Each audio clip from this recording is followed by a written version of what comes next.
Call Pete Spinda. Speakerphone.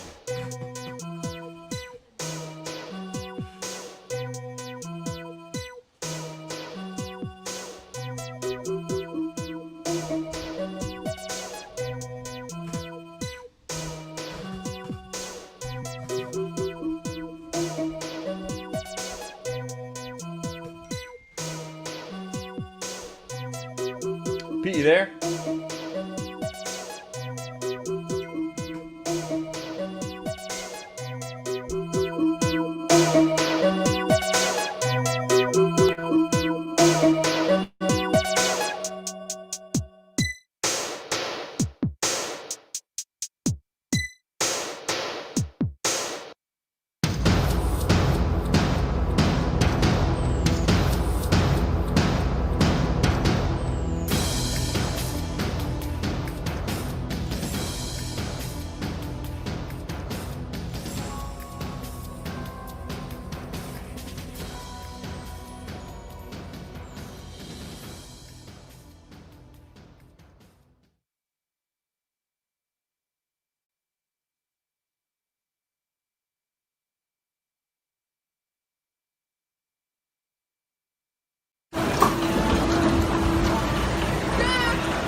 How's everyone doing tonight?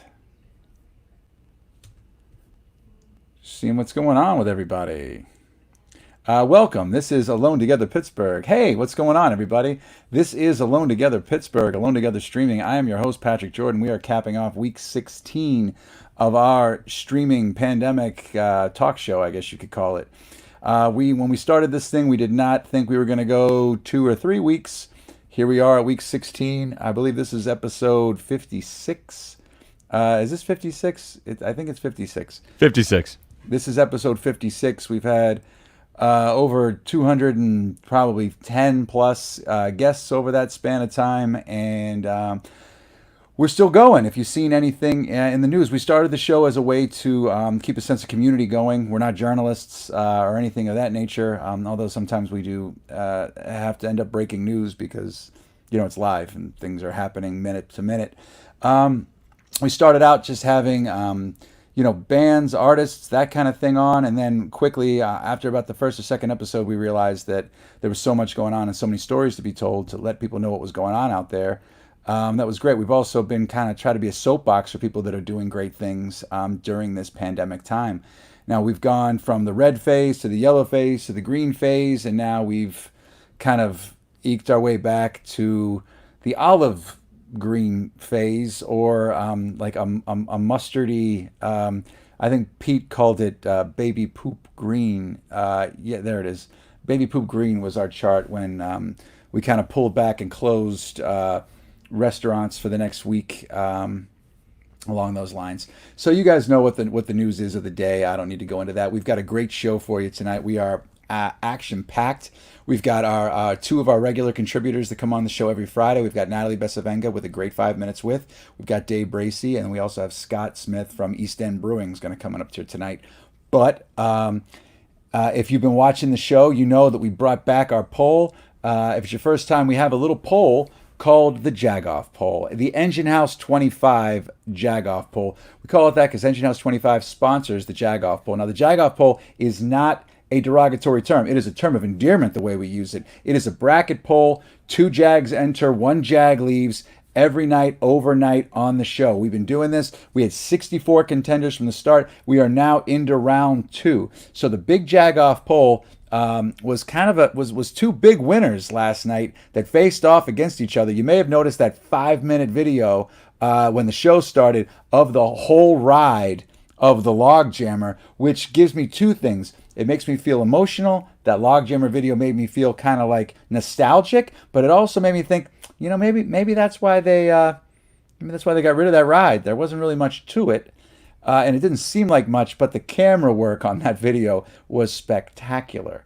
I mean, especially at the end when it was coming down that big hoop. I mean, you still had it went to slow motion. There was like a cloud or something that came down. Maybe it was a finger that just kind of came down like this in front of it. It was amazing. I mean, how that thing worked out. It was awesome. But it went up against Arnold Palmer. So, Dave, talk to me about the overnight Jagoff poll and how it broke down, because I haven't seen the statistics. Just got to say, man, that Log Jammer, tell you what, when you're in there, when you're locked in that cockpit, holding on for dear life, and the wind's blowing through your hair, and you smell all the hot dogs and the funnel fries and the ice cream, it's exhilarating, Patrick. I don't think it came across in the video. I just want to clarify that. I'm going to tell you this. It did come across. Like, I seriously felt nostalgic. I felt like I was on it. I was excited that you showed that thing. I didn't realize, I totally had forgotten all the twists and turns that you go on the Log Jammer before it drops down. That said, Arnold Palmer, the human being, not the airport and not the beverage, was up against the Log Jammer, and I don't know who was voting and how, but after showing that long video of the Log Jammer, okay, all right, I see how it is. The Log Jammer. Talk to me, Dave. There it is, baby. You know who I was rooting for, and the Log Jammer, it pulled it out. All the glory it deserves. The Log Jammer dominates Arnold Palmer, the man, not the drink, the man.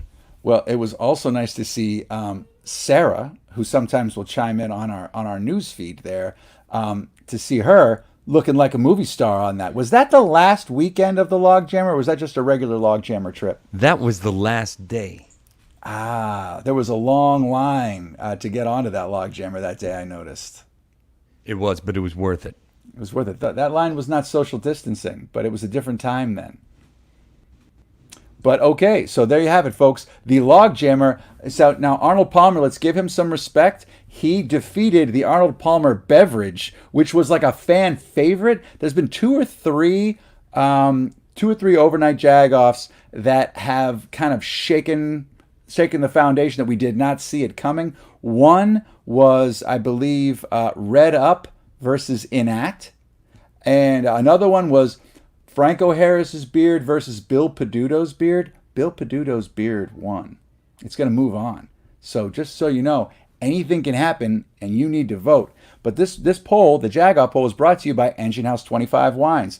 That's right. You go to eh25.com, and you can find out the selection of wines they have. You can find the history of the wines. They have around 10 blends or pure reds, and they also will have a Chardonnay, and I think they might have some Rosé left as well. The wine is killer. You can put it up against any bottle that you have. I put my word on it. They get the grapes from either Chile, Napa, and everywhere in between. They come in refrigerated box trucks, hand-picked, selected, fresh. You can't make it right there. They're located right there in the Strip District, where Strip District meets Lawrenceville. So I think technically it's Lawrenceville. It's right there in Doughboy Square, 3339 Penn Avenue. It's also the home to the Roberto Clemente Museum. Now, the Roberto Clemente Museum has pulled back on their tours for the holiday weekend since the spike and things, and us going back to like our yellowish, our olive green, our baby poop green in the county right now. But the Lola's Eatery is still open, functioning. They're doing takeout. You can go there. You can get the website at EH25, or you can go to lolaseatery.com. Do a Google search for that. They're doing curbside. They have wine slushies to go. That's going to be outstanding. They actually have a tented area outside. If you want to, social distance, you can get your takeout and go hang out there for a little bit. But it's basically, it's just a takeout only thing. But Engine House 25 Winery, they've been doing this the entire pandemic. You can get your wine. You go online, you order it. They will pick it up. They will do curbside for you. They will bring it out to your car. Mask and gloves. Dwayne Reeder, who runs the place, is a total neat freak. You can't go wrong with it. And there's no lines like you'd have at the State Store. And who knows how, let's just hope that the State Store stay open. But this is a safe and easy way to get some incredible wine for your holiday weekend. Speaking of that, I'll get back to that later. But one other thing, we have the big Jag-Off, which is the overnight poll, which is in round 2. But we also have something called the little Jag-Off, also sponsored by Engine House 25 Winery. We do an in-show poll. And the winner of the Wednesday in-show poll goes up against the winner of the Thursday in-show poll on Friday. And that winner will then go down in a showdown, and they are vying, the in-show polls are vying for 2 slots in the big Jag-Off bracket poll. And they'll get in like wild cards kind of at the end. We call it like the JV Jag-Off, right? They're trying to get to the varsity, the big V. So, Dave, if people have been watching the last couple of nights, they know who it is, but tell them. Oh, baby, we got the Dippy Egg versus the Burgatory salted pretzel caramel milkshake that'll drive you crazy. Dippy Eggs versus the Burgatory milkshake. It is a showdown like no other. Voting starts now on Facebook/TogetherPGH. Do it, people. Now, only you can do this at home. You're the only ones that can settle this thing. Get your votes in. Get them going quick. Get them going now. You have about roughly 45 minutes to get the voting in right now. The overnight poll, everybody has time to do that. They can think about it. They can share it with their friends. This is live. If you want to get sharing, you want to get going, make it happen. That Dippy Egg beat the word Slippy on Wednesday. So it was Dippy versus Slippy. Dippy prevailed. The Jake Shake at the Milkshake Factory lost decidedly to the salted pretzel from the Burgatory milkshake. You never know how these things shake out, but tonight, here it is. Boom, get your vote going right now. The Engine House 25 Little Jag-Off poll is live and ready to go.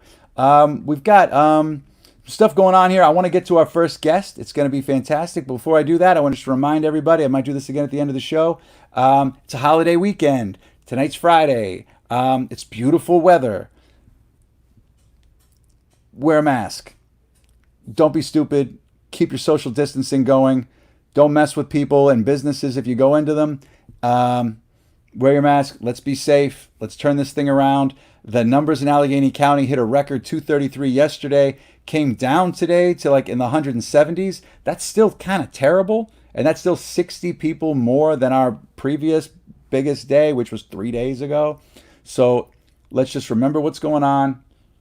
See, the light at the end of the tunnel is us social distancing, wearing masks. And if you're going to a gathering, stay outside. That's all I got. Bruce Springsteen would say something like, "Put on a fucking mask." And you can't argue with the boss. So anyway, everybody just try to stay home as best as you can and enjoy the holiday weekend. Maybe watch some recorded tapes of fireworks. If you got Disney Plus, Hamilton's on, you know, that's something there. I'm also a musical theater geek in the closet. But I'll have that there. We'll talk about the rest later. I want to get to our show. I want to get to our guests. Our first guest has a regular segment called 5 Minutes with Natalie Bencivenga. And I'm excited to see who she's coming on with tonight. So Dave, are we ready to roll the tape on 5 Minutes with Cross Natalie your fingers, Bencivenga? Patrick.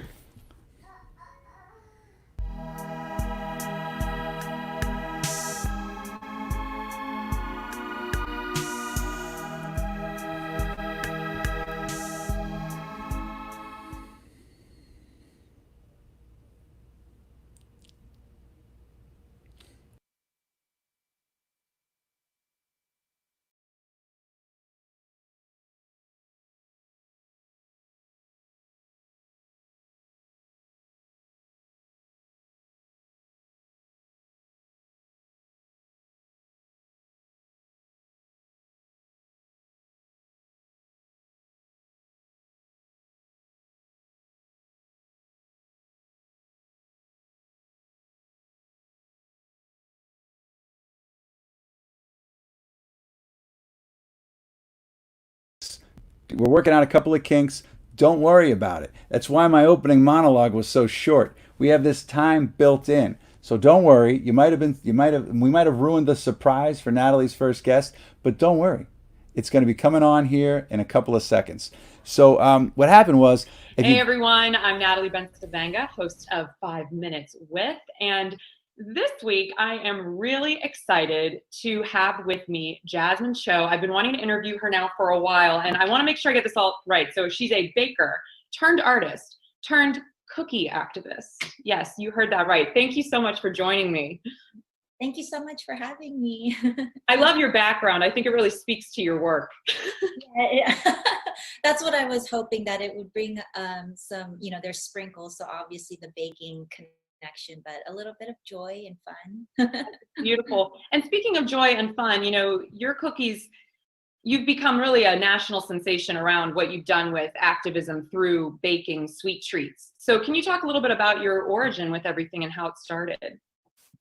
It's funny because I feel like actually it's interesting that you framed the question that way. You said origin story, and I was thinking of superheroes this morning too. But usually people ask, the way that question is asked is like, how did you get started and everything? But when you say origin story, it actually really connects a lot more deeply to my childhood, identifying as an Asian American and like kind of learning that along the way as I grew up, and constantly feeling uncomfortable, like and questioning, like, oh, where were the Asian Americans like in American history? Like, I don't think I'm the first Korean person to be here in this country. I was born here in '84. So when I think of my origin story, it connects back to all the identity issues that I really grappled with from childhood throughout adulthood. And then as far as like how baking came along, it was just something that I loved and fell in love with, particularly in high school, when I was taught by a friend of mine. And I think the element of play, again, like joy and fun, I kind of mentioned that the element of play was really important for me to gradually discover that this particular medium of a blank sugar cookie was a canvas that I could really thrive with. So I've always felt that whatever work or calling that I felt, you know, toward should be connected to causes and communities outside of myself. So I think even though I found personal joy and contentment in baking, I always had that question of what can I do to like expand this, magnify this beyond just my personal contentment. And so yeah, the portrait cookies, actually I think you are also friends with Liana Maniz, another local activist, but she was the first friend who asked if I could put her face on a cookie, and that's kind of how everything happened. And once her face was on a cookie, everyone was like, oh my gosh, you know, like the face cookies, the portrait cookies were so easy to capture people's attention. So I wanted to use that as my platform for pushing forth representation of underrepresented and even misrepresented communities, particularly my own Asian American. No, that's really beautiful. And I remember when you were at TEDx, I got to hear your story. You know, you spoke so beautifully about how these cookies have been a way to heal, you know, for people to acknowledge some of the systemic issues in a way that's palpable and palatable, so to speak. But you've since shifted gears, right? And you've sort of moved away from cookies because you've gotten so many more opportunities to just speak on these topics. So how has that pivot been for you, especially during COVID? Right. It's actually been really liberating for me personally, because, you know, I started out just as a baker, and these face cookies were merely face cookies and a way of like a unique product for celebratory moments. You know, like everyone was like, oh my gosh, I want to do portrait cookies for this wedding or a birthday or something like that. But what my main message was again, like that whole idea of using portrait cookies as a new and unique way of engaging people to think and converse about topics that are otherwise difficult to digest, you know, about representation and everything. So I haven't like totally stepped away from cookies. I have stepped away from cookie orders in a sense, and shifted at the beginning of this year actually, where I declared Yummyholic being on an official hiatus, which was my online bakery, and instead kind of trying to move forward under my personal name, Jasmin Cho, as an artist. That puts a lot of responsibility and accountability on me too, personally, I feel, and just, yeah, connects me a lot more intimately with my work. But yeah, I started kind of getting a lot of invites after TEDx for public speaking, for educational workshops. So instead of doing orders, I'm using cookies continuously as a medium for discussion and education in like these different manifestations of, yeah, like workshops and speeches and stuff like that. And that's beautiful. And you know, the last thing I wanted to ask you is, in this moment, right, your work really has mirrored what's happening collectively in the larger realm of justice. What are you hoping for to see, not only for you and your personal brand, but collectively as a large, as we step into a world, you know, hopefully someday post-COVID, but also with Black Lives Matter movement and all of these changes about us? So what do you hope to see? Yeah, it's interesting because, again, like I think after having been interviewed a few times, the questions land on me differently. So most recently when I was asked, what is it that you do? I really thought about that again. And my ultimate goal has always been, with my cookie art, is to make people pause. And I think this pandemic has really encouraged that pause moment for the collective, you know, not just in our Pittsburgh community, but beyond, around the world. And that pause, you know, right now I'm studying art therapy and getting my master's in that too. But that pause is so important to our mental, spiritual, bodily health as well. But it's just been very fascinating to see that impact kind of ripple out, like collectively all together. So I think and I hope that that pause is really activating people, which again was always my hope with my cookie art, is make people pause enough to reflect and then to act with more intention and clarity. So that's what I think I'm seeing already a ton of right now. And I just hope that it's not a trend or a fad, but it really sustains beyond whenever we do find a vaccine, I guess. But yeah. I appreciate you so much, Jasmin, for joining me. And I hope you'll come back and give us another update on what you're working on. And I've always been so inspired by you. So thank you so much for taking 5 minutes with me. Thank you so much for having me again.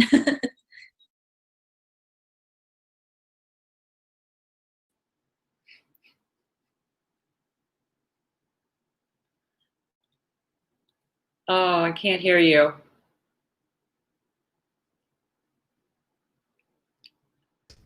There you are. Wait. We're on a new thing. We're figuring it out. I like it. Okay. It's good. It's because graphically, not graphically, but there was a lot of hiccups last Friday on the show. A lot of max headroomness, but we're trying to work out the kinks there. So I apologize for my muted microphone and the little hiccup at the start.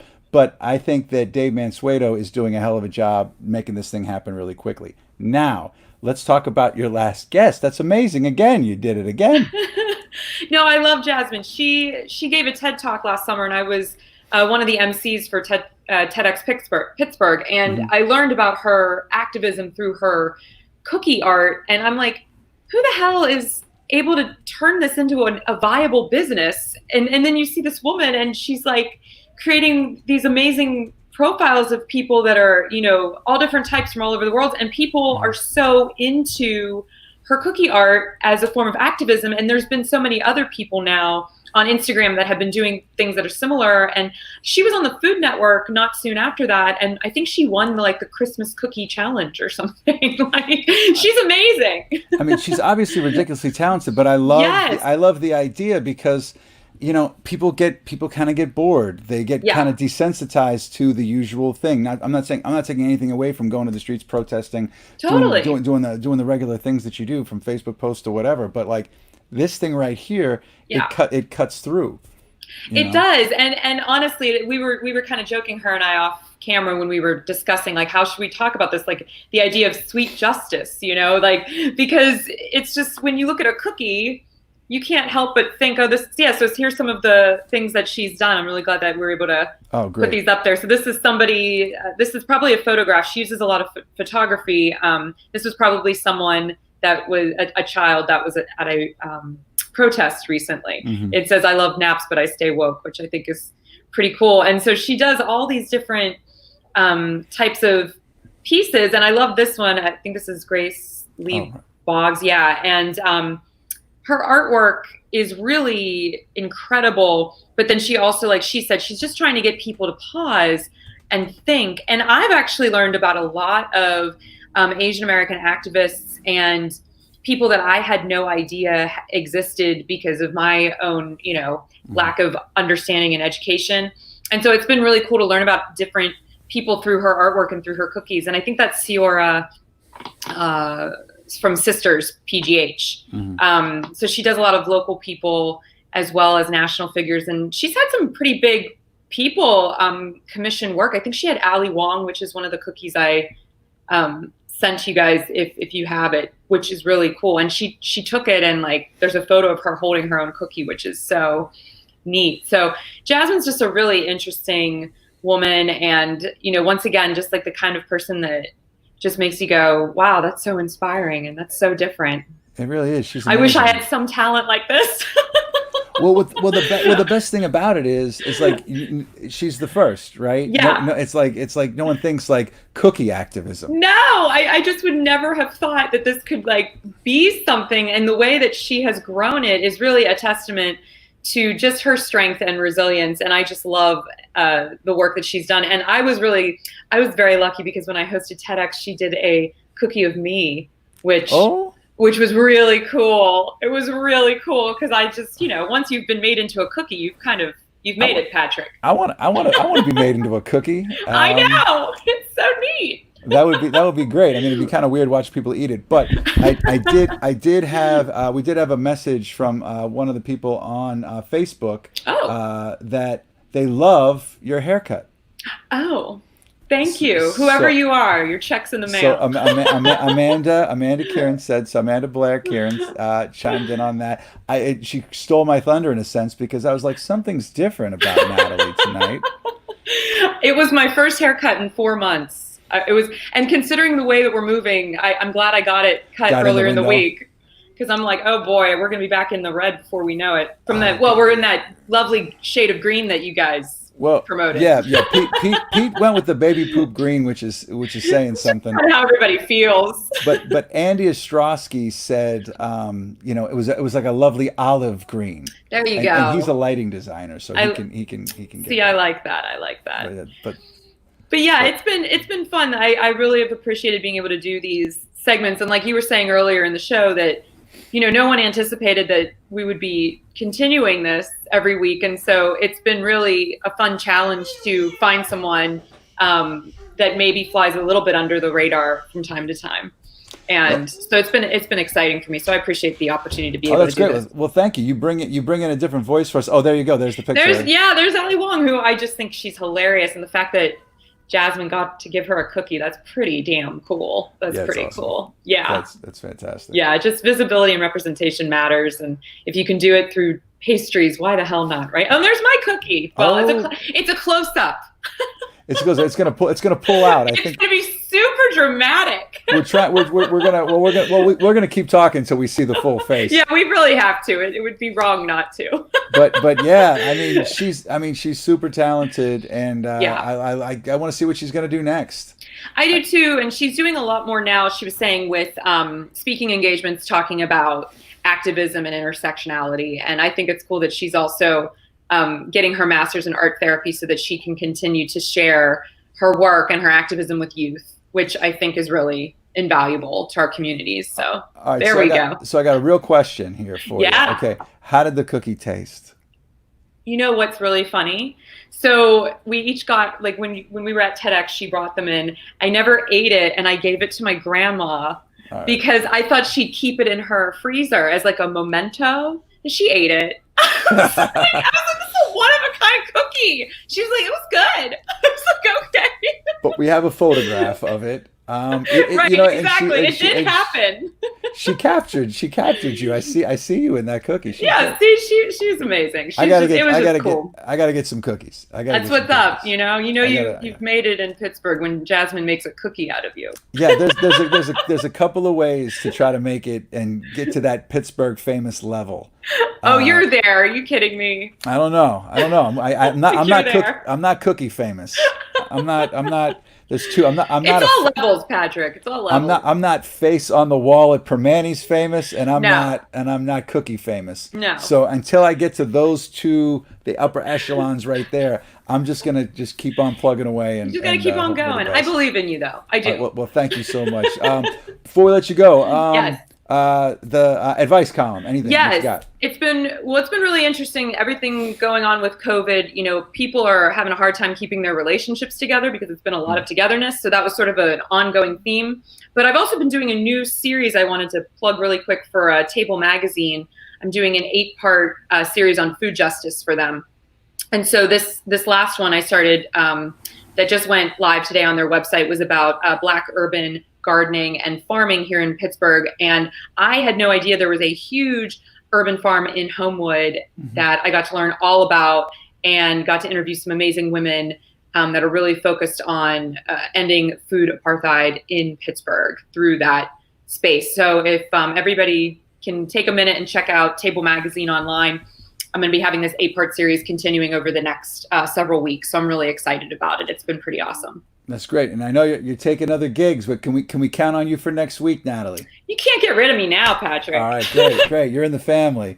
That's great. Well, in the meantime, the Gmail to get at you, how to get at Natalie is, what is it? Ask Natalie, frozen screen at, okay, great. So our new Table Magazine segment, look that up. And we're going to see Natalie a week from today. Oh, there she is. There I am. Natalie, I hung on. Thank you. Best way to get at you.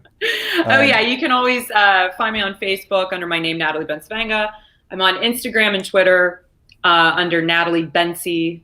And then you can email me at asknatalieadvice@gmail.com. Brews.com, and all are answered anonymously. So don't worry, I'm not here to call anybody out. Gotcha. Only here to help. All right. Well, thank you so much. I Thank can't wait to see what you come up with for next week. We'll Natalie see. Bencivenga. All right, we'll see. Natalie Bencivenga, everybody. Bye. Bye, Natalie. Amazing. Oh man. Now I want a cookie. It doesn't have to have my face on it. I just want a cookie right now. But that's amazing. So you'll notice something else that I forgot to mention that I tend to forget to mention every day. There's our Venmo thing tracking across the screen here below me. That is our Venmo @TogetherPGH. If you'd like to kick in a couple of bucks, we would really appreciate it. All the money will go to the artists involved in the show on each night. So anything that you can give, $1, $2, $5. I know that everyone's going through donor fatigue right now and not really sure where the next buck's going to come from, but we could really appreciate it. We are on PayPal and Venmo. So you can get to our PayPal link from our website, TogetherPGH, and our Venmo is, just go to Venmo @TogetherPGH. So thank you guys so much in advance for that. So now I want to check, before we bring out our first guest, I want to check in with the in-show poll. So what's happening right now? Dave Mansueto, talk to me, Goose. What's going on? 50-50, baby. 50-50. 50-50. So Arnold Palmer and the Log Jammer are neck and neck. If they were the roller coaster known as the... But it's not Arnold Palmer and the Log Jammer. I threw a curveball at you. It's the milkshake versus Dippy Eggs.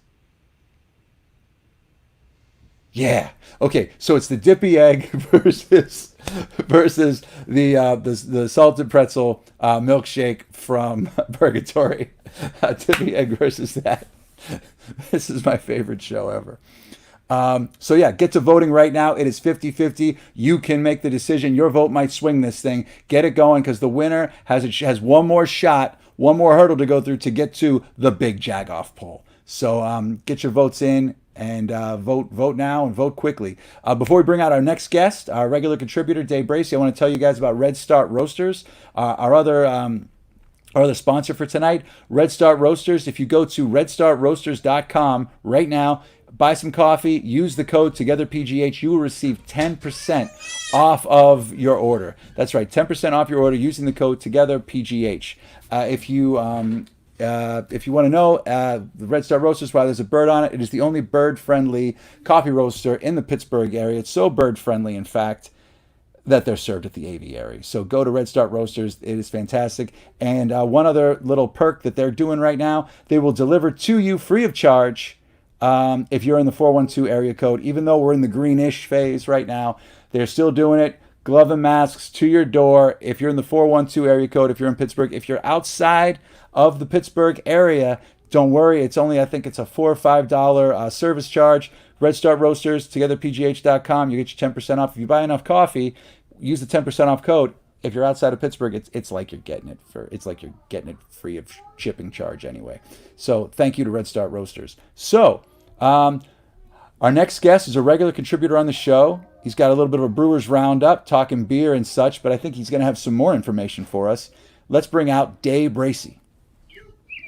How's it going, Jim? How are you, man? I'm loving this new platform. I can actually have my little headphone in or whatever. It's all it's very streamlined and whatnot. I can see you clearly. This is the first time in a while, so this is exciting. It's nice. I mean, first and foremost, fuck Donald Trump, and then secondly, how you were able to talk about Natalie's cookies for that long to keep a straight face is man. Kudos to you. You are a gentleman and a scholar, sir. Well, hey, man. Congrats. Hey, it's 2020, and I'm keeping it real here, Dave. I'm keeping Very it real. Well, I mean, after last week with Sally Wiggin, I feel like I'm ready. What were we talking about? The horn rhino and all that stuff. And it was you not being able to talk to Sally Wiggin, which is why we changed platforms.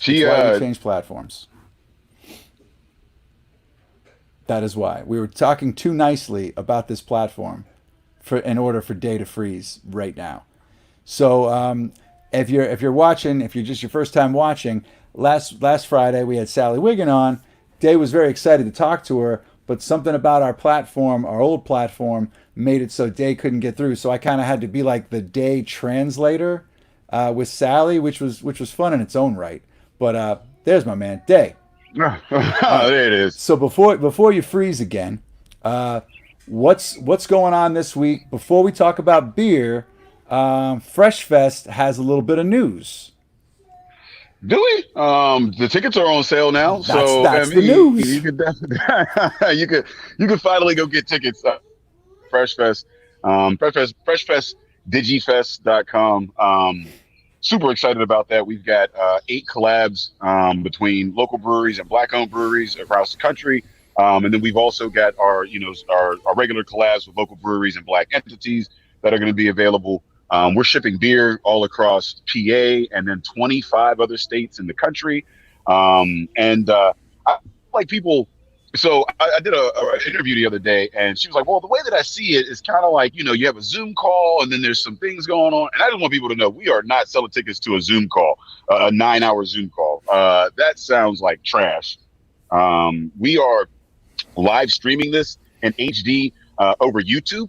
And the $10 gets you 6 links to all of these channels and entertainment. So you will not be sitting through a Zoom call. I mean, I can't believe that's what people think. That like, is that what other festivals are doing these days? Are they Zooming it? Well, I'm going to go out here on a limb and apologize to take care of all liability to anyone who's doing a 9-hour Zoom festival right now. I'm just going to be sorry in advance if that's what you thought, how you were going to pick up the pieces of your destroyed festival. But go on. Terrible. Go on. But yeah. So looking forward to it. We got like 8 bands, 8 single artists, singers and things of that nature, live art, and we've got some forums and some podcasts, and I mean it's gonna be pretty insane. Shout out to Work Hard for putting that all together, because I don't know how to use a camera or the internet. Apparently, I don't know if you saw that freeze that happened there earlier. So luckily, I won't be handling any of the tech. So shout out to them for doing that. You'll just be handling the beer. Speaking of beer, what are you drinking tonight? So I'm drinking this interdimensional pterodactyl from Helltown. Like, this can is super cool. It's a pterodactyl. Apparently he's interdimensional.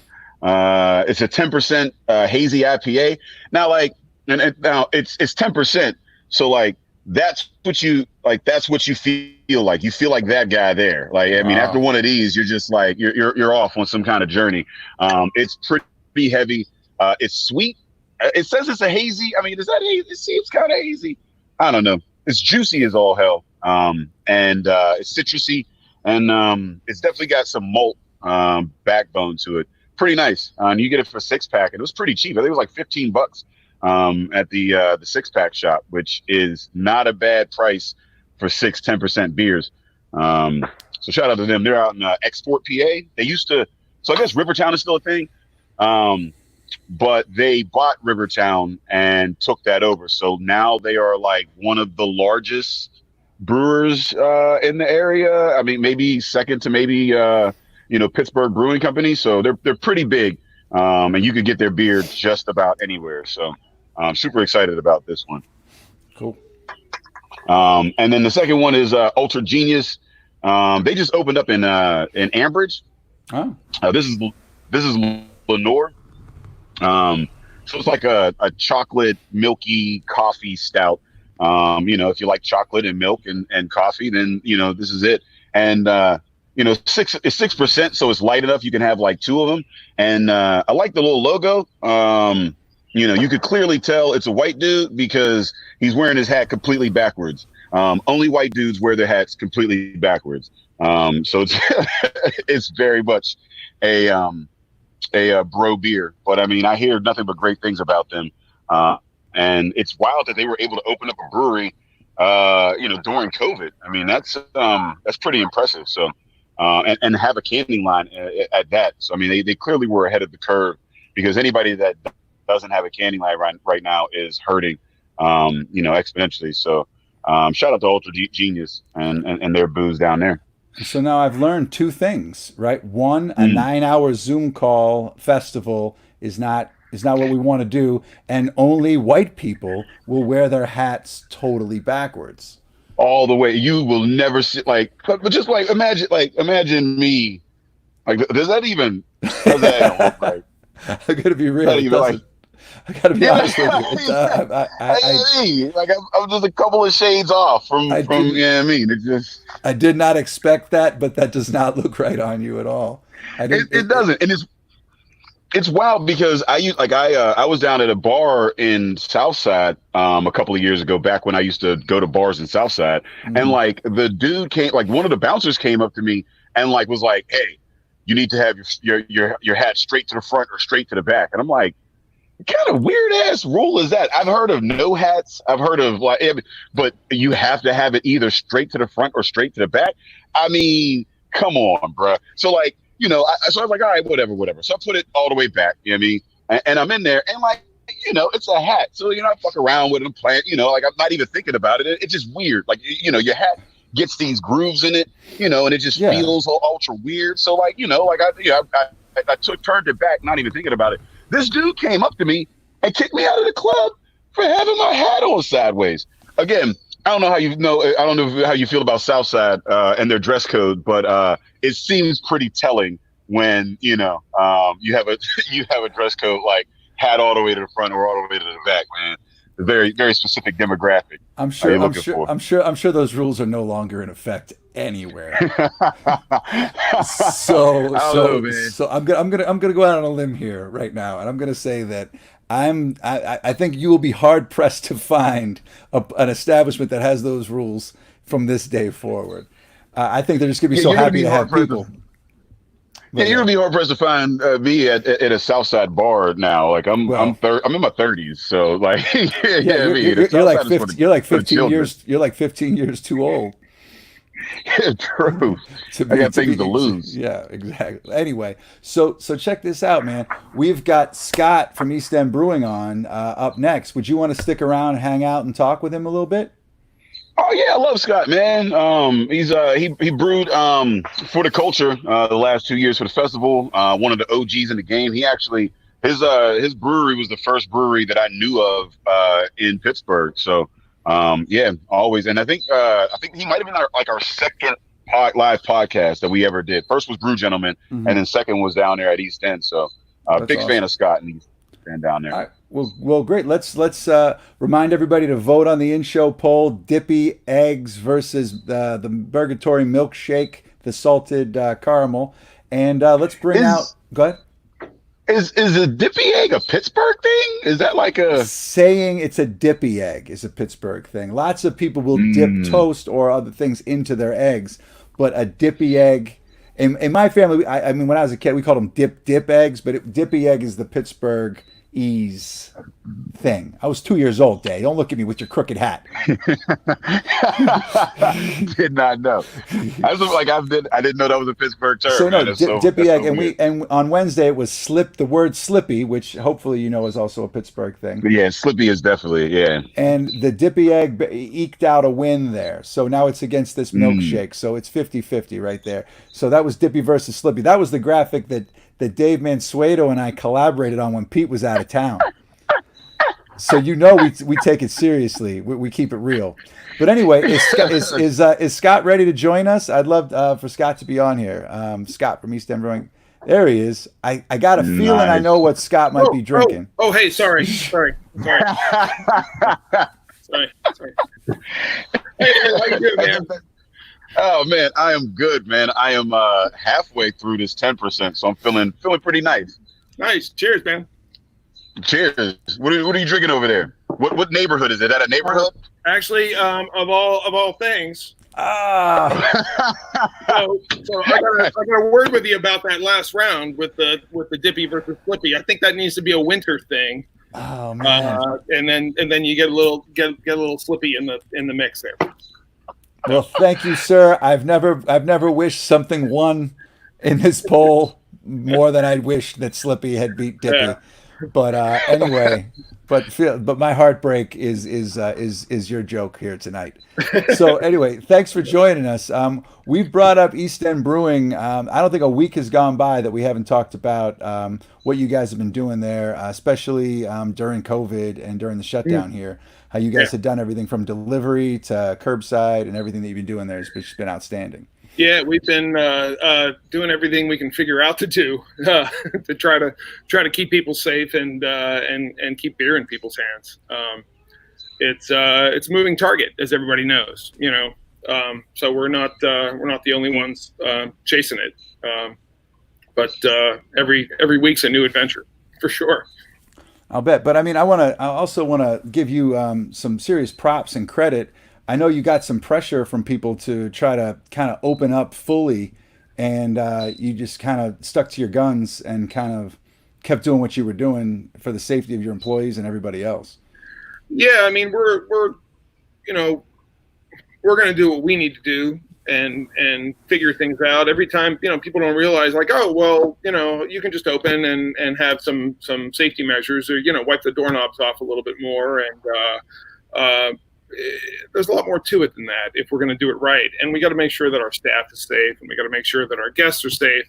And the reality is, if you're not comfortable in the space, if you're not comfortable and thinking that you're gonna have a safe experience and walk out without a transmission to take home with you, that you're kind of missing the whole point of beer, right? The point of beer is to relax, have a pint, have a conversation. And if you're worried about what's happening all around you, you're not going to be able to really enjoy that experience or enjoy that beer. So what's happening right now? Are you doing the curbside thing? Are you still doing delivery, or is that? Yeah, we put delivery away we waited about 2 weeks after we were given the green light to reopen, and we're like, okay, we think we got the right staff procedures in place, and how are we going to talk to guests when they come in. But in order to do all of that, we had to kind of put home delivery away because we just don't have enough bodies to do it. And I'm not going to bring somebody brand new in and go, hey, guess what? You're in charge of like public safety. Right. Which is weird to ask a bartender to do that's already been working there.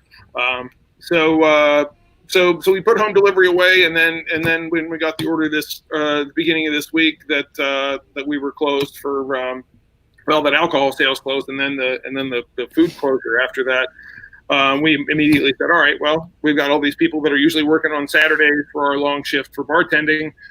We're going to be able to employ those folks in doing some home delivery work. So the great part is we have a customer response to home delivery and to curbside that is really, really strong.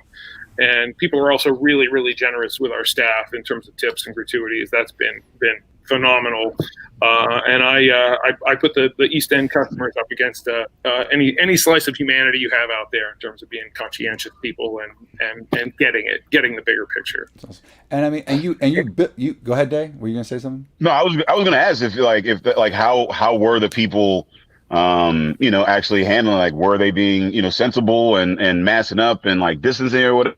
So, I ride around and I just be seeing people shoulder to shoulder, just like, and then they get angry if, it's like, and I was actually at I went to go pick up food, and like I walked in and somebody was like, yeah, you don't need that in here. And I'm like, what the hell? Like, why are you telling me I don't have to? You know what I mean? Like, it's such a weird thing. So. Let me guess. You're an epidemiologist. That's right. You know how? Oh, sorry. You're more than those guys that have been like PhDs and do that for a living every day. I got you. Yeah, I'll trust you. They got it's the Constitution. Don't you guys know? It's freedom. It's in there. I'm sorry. Yeah, we chose, our setup is nice because we have a great big outdoor space that can hold like 150 people during pre-COVID world. So we were able to take the tables that we had there, spread them all out, and we actually went around with a tape measure, measured seat to seat, and got everything positioned and spread out. We actually didn't lose any of our outdoor seating. and then we cut out about 50% of our indoor, a little more than 50% in order to achieve the distancing that we needed. We set up a second bar outside, so you could actually come, have beers, and never actually set foot in the building if you didn't want to. Awesome. We thought maybe we'll just do outside, but then people need, you got a bathroom inside. You got to, it is beer. So eventually people will have to come inside at some point if they're staying for a couple. But we set up a station like inside the gate when you come in, and we would stop people there and say, hey, welcome. Thank you for coming. Have you been here since we've reopened? No? Okay, well, here's how this is going to work. You need to keep a mask on in here at all times unless you are seated. And then a couple of other things about like, don't move the furniture. We also went to 21 and over because we were usually family friendly prior to that. And then we would ask them, like when you're sitting in the exit row in an airplane and the flight attendant comes up to you and says like, I need a verbal from you that says you're okay with this. That's what we asked for them. From them as they came in, and that kind of little verbal contract was enough to kind of say, okay, we're taking this seriously, and that handled like 99% of it. And then there's a couple of people that would just honestly forget. They'd be sitting down, having a beer, relaxing, talking with their friends, and they'd get up to get another beer, and you just kind of like gesture with a mask, and they'd go, oh, and then like put it up, which means that like we were successful. Right? We're successful in creating an environment where you can kind of like, it's like when you wake up in the morning for like 5 minutes before you pick up your phone and you kind of forget there's a pandemic going on, and you have that little happy, and then you're like, oh shit, that's right. So we were like able to give people that little morning happy window there over a beer, and they're easily, unfortunately, corrected back into the reality of our world. And you mentioned this before, but your patrons are pretty much great, loyal, and have followed you since your inception. I mean, it seems like yesterday to me that you guys moved there, but I mean, when did you make that move? Gosh, I think it's been something like 8 years. 8 years. Holy shit! I thought it was. I wouldn't have said it would have been more than a 3 or 4. Yeah, I think it's 7 and a half. Right. Something, I don't know. The time's kind of, and time has no meaning now. So maybe now it's 108 years. I'm not really sure. Yeah, that's what I'm saying. Everything's kind of blurring. But we were, we've been at it like December was 15 years for us. Right, since the inception. So we were down at the old place for about 8 years. So we're maybe 7 and a half, I guess now. Yeah. Wow. I mean that time when you were out day and did that podcast number 2, I guess it was. That's crazy to me. About that, like I didn't know you. I didn't know I guess we had just become a pub because people were drinking pints, but we were operating in that space just as a growler shop with a big room that people came in and sampled beer and left for a while. But yeah, that seems like a lifetime ago. So I didn't even realize that you had 2 separate locations. I remember before I got into craft beer, I remember like at the beginning, like people would just say like, yo, there's this kind of shady. But like you go there on Saturdays and you line up outside and then you got to knock 3 times and like, give them a password and then they'll fill up this jug of beer like in an alleyway. And I was like, what the fuck is, what are these people getting into? It was weird. Like, and then that podcast was the first time, like I had your beer after that, but like the podcast was the first time I was actually there. So I didn't even know that was a separate location from your original location. Yeah. The original spot was, if you thought where we were doing the podcast was a little rough. I mean, the decor at the time we were doing that, good thing that was not a video podcast, right? But the decor in there was kind of a mix of like Goodwill and Applebee's. But heavier on the Goodwill. Sprinkling of sadness all over everything, like beige and off beige with a bunch of crap that was found and like, discovered furniture here and there, side of the road, pick up stuff. It was a frat house Applebee's. Yeah. Maybe with like cleaner than a frat house, but I don't know cleaner than an Applebee's, but yeah, the original spot, we'd have people come in and they would apologize. She's like, I'm sorry. I think I came in the back door. We're like, nope. That's the front. That's the grand entrance. Yep, that's you slide the whole like circling the block like 3 times, going, well, there's nothing else here. This has to be. I've ruled out every other building in a 3-block radius here. You're here. It's all down. It's on the street. Okay, that's it. It's all downhill from here. You just saw the best. Right. What are you gonna say, Dave?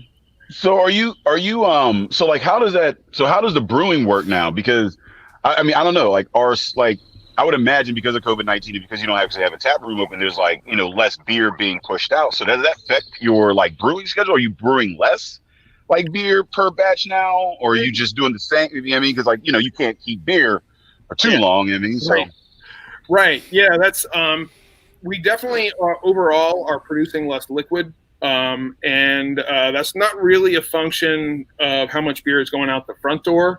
If anything, now we probably have a little bit more beer going out the front door, but the difference is, you know, we're a primarily a draft production facility. You know, we're certainly canning everything now, but our history was as a draft beer manufacturing facility, is not as a brew pub, but as a beer factory. And of course, kegs are kind of useless right now. They were useless, and then they were useful for a brief period of time, like a couple of weeks, and then they went back to being useless again. But you make the point. It's the shelf life is not infinite, you know, especially a beer like this one. This is a pretty fragile style of beer. I don't want to have this beer out in the marketplace in 3 months. I want this beer to be consumed. So how do we manage that? We make a little bit less. Every batch is a little smaller, or we're canning more. We're not putting. You used to take a batch and put half of it into kegs and half of it into cans, and now all of that's going into cans. So it's a moving target. You know, we were filling kegs last week and sending them out to distribution, to a point where after the first shutdown, we actually had kegs in the marketplace that we needed to buy back. So we sell our beer to a wholesaler who may sell it to a distributor who sells it to a bar, and that bar is sitting on an untapped keg of our beer, and it's just aging. It's been, maybe they bought it in late March, or you know, in early March, and they didn't put a tap in it, and things closed down at St. Patrick's Day, and that keg's been sitting in their basement. Maybe it's been in the cooler. I hope it's been in the cooler for 3 months. Do I really want them to put a tap in that and serve that beer, or do I need to make sure that when people come back out of this and have a beer, that they're going to have a good first impression of East End Brewing? So we actually were pulling some kegs back in the marketplace with the help of our wholesale partners with the canning, which is crazy, because now we sold kegs again, and now we're back. These are things that people aren't thinking about when they're stopping and starting this and stopping and starting, and as it goes on there, and that's just it's the stops and starts that are the most excruciating. If we would just stop and wait, that's why this recent order that says we're going to stop restaurants for a week. Well, it's rough, but I mean, we had Herky Pollock was on the show on Wednesday, and he said he thinks it might have something to do with the 4th of July weekend and the weather being perfect in the forecast, and just to keep this thing from getting out of hand like it did, like it is, yeah. Yeah. But couple quick questions before we start wrapping up. The neighborhood beers. Yeah. Okay. People love this. How many neighborhood beers are there? Well, in total there will be 90. The first time when we announced this, people assumed that we were releasing 90 beers, on a Tuesday or something.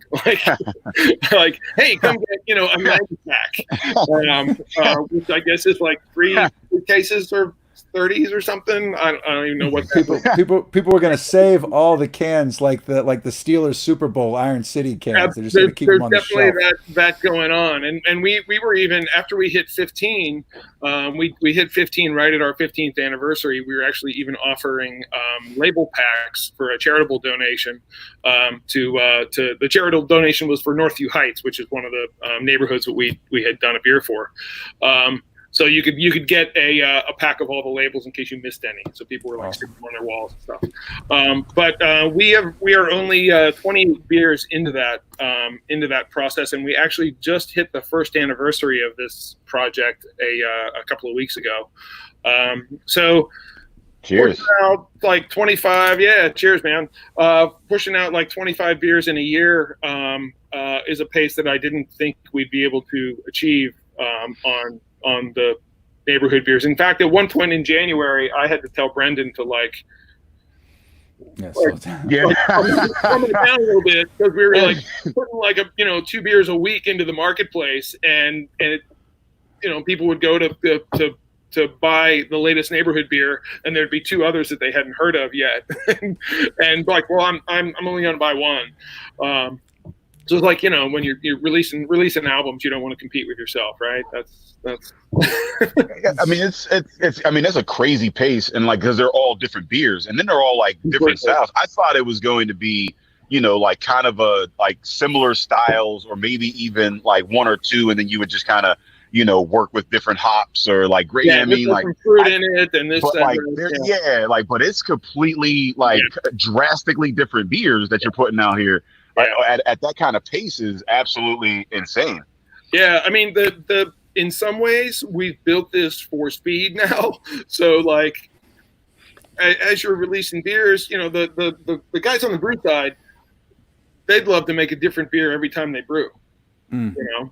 Because that's the creative process.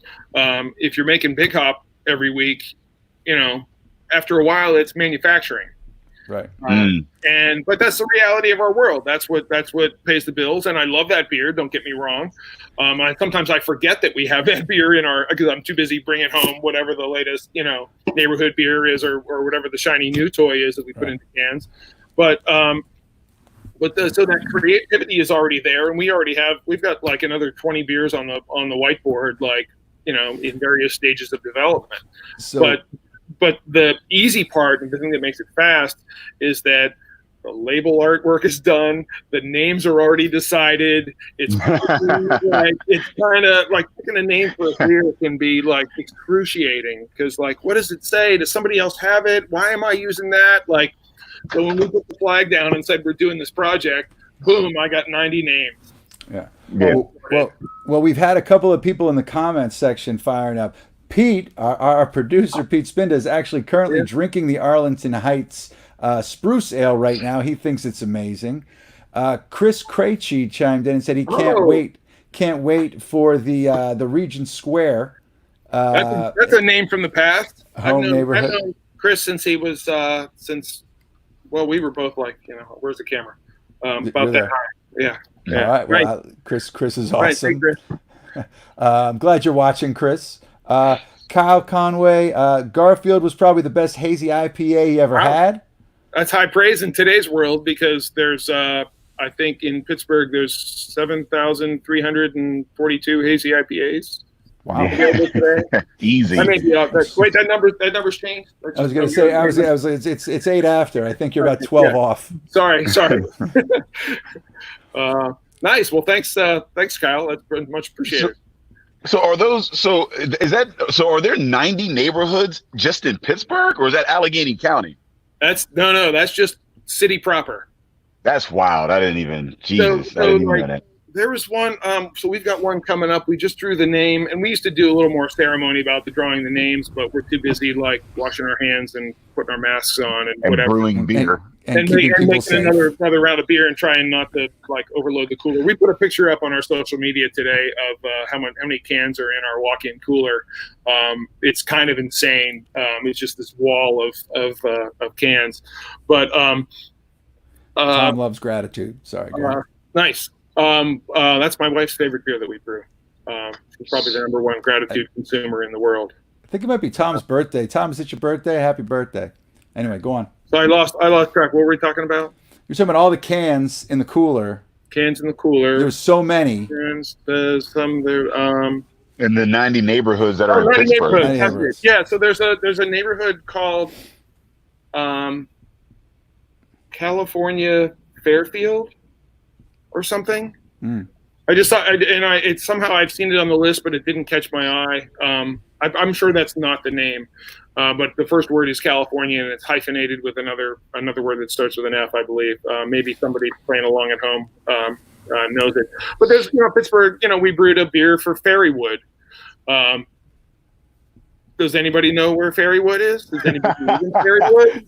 Is Fairywood real, or is it a Fairywood is an industrial park. And so so the other thing is when we didn't have a pandemic going on, we were trying to do a release for each beer in the neighborhood. We would actually find a place, find a business, usually not a bar or an alcohol related thing, but find a place. Oh, wow. I got a couple of cans there. Find a place to do this that was kind of interesting in a neighborhood, and Fairywood is the home to Saloni's Bread Company. So we actually, because there's no business district of Fairywood, we did it in the lobby of their bread factory.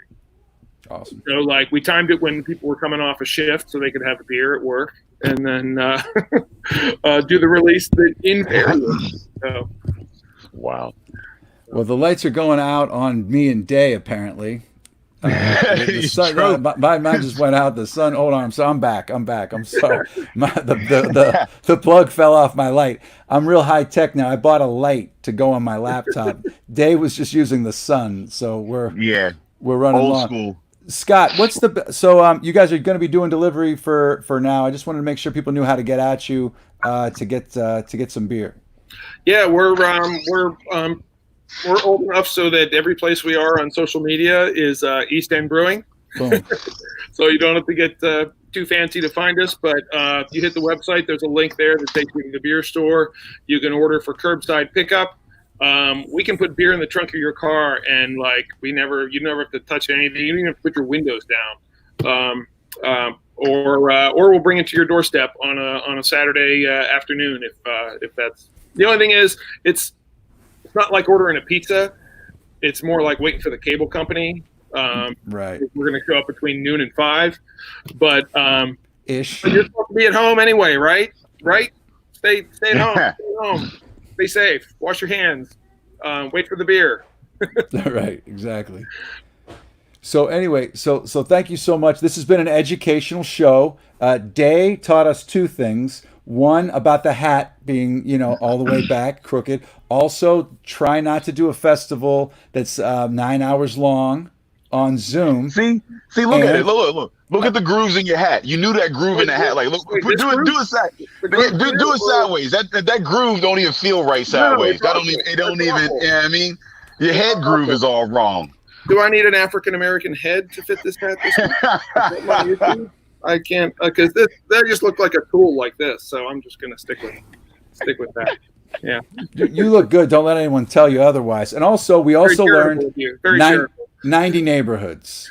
90 neighborhoods in the area. 90. And we've got 50 beers to go. I'm not even going to try to turn this light on anymore because you can see me. I'm brighter than day right now.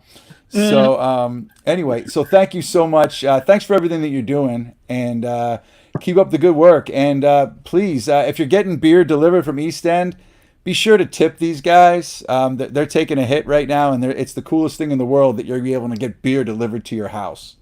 Yeah, it's something that we didn't think was. We've been thinking about it for a number of years, probably for 10 years. We've been talking about doing it, and it's amazing. Like when you get pushed out of the nest, like okay, fly, figure it out.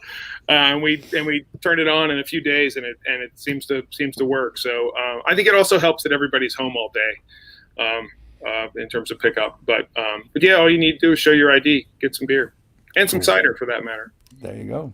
All right, well, thanks so much. We're going to wrap this up. Before we wrap it up, it might still be tied. If you had to choose between the caramel pretzel milkshake and a dippy egg, what would be your choice? I know Slippy's gone. You got to get over it. Slippy's not here now. Get over it, man.